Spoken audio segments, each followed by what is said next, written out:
Hi, everyone. Welcome to Inge Talks About Stuff. What I want to talk about today is first steps to get over or at least be a bit better with an eating disorder.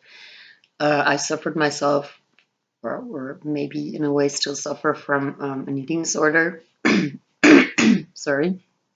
And I would just want to give a few tips that have helped me to get better. First thing is step out of your comfort zone because an eating disorder limits you completely.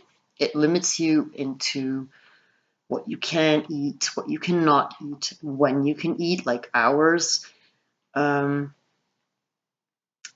if you continue to do that, continue to follow those little rules that you have in your mind, you actually give in to the eating disorder. You give in to the voice that's telling you what you can and what you can't do, which is exactly what it wants, and which even, you can be a lot better. You can think, okay, I have my limits, but I'm okay. I eat 3 times a day, and but I don't eat this. I don't eat that. I will never eat anything greasy. I will never eat this. I will never eat after 6 p.m. I've been there. For me, that was for years that was the struggle because I ate. I've never really like stopped eating for I don't know how long, but I was so limited by my own rules that I made up. Actually, it's not your own rules. It's the rules that the eating disorder is telling you. For me, finally letting go of certain rules, which is very tough, obviously, because you have to fight against what you keep on hearing in your head. So it's very tough. But maybe even letting go of one rule one time and realizing that it's completely possible. You can, like, for me, I'm going to give an example, like breakfast. Okay, I'm from Belgium. For breakfast, people will sometimes go and have like a croissant or another, like, or a chocolate bread. I don't even know how you say that really in English. I had not done that in years and years and years. I mean, I would have breakfast, but it would be one slice of toast with a bit of jam, maybe a fruit, which is good, but you you don't really live what you don't dare to follow what you actually feel like having. You just follow your own rules of the eating disorder. And sometimes I would be with friends and they would be having like huge croissant. I would be like, I started realizing maybe I feel like having that too, but I can't. And why can't you? Because you're listening to the eating disorder that is telling you, no way, that you are not having. That is fat. And that's full of butter. And you're going to get fat if you eat that. And you start with once having a half croissant. You cut it in half, maybe even in little pieces, and you eat it. And the voice at first will go mad. What are you doing? How do you dare not listen to my rules? How do you dare eat something which is greasy, which I told you not to eat?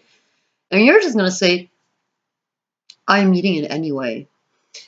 It's a small first step in getting better, in finally having the guts to listen to what you really, really feel like.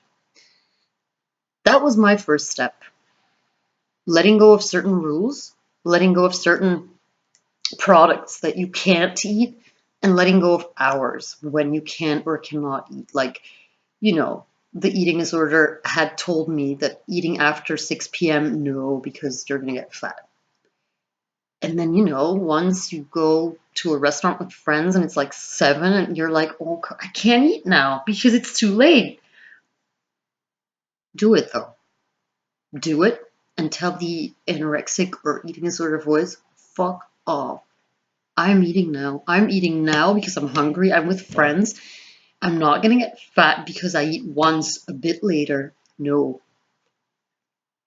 Also, second very important thing that has really helped me get better, the scale. For years, I would weigh myself at least like 3 times a day. It makes you mad. It makes you crazy.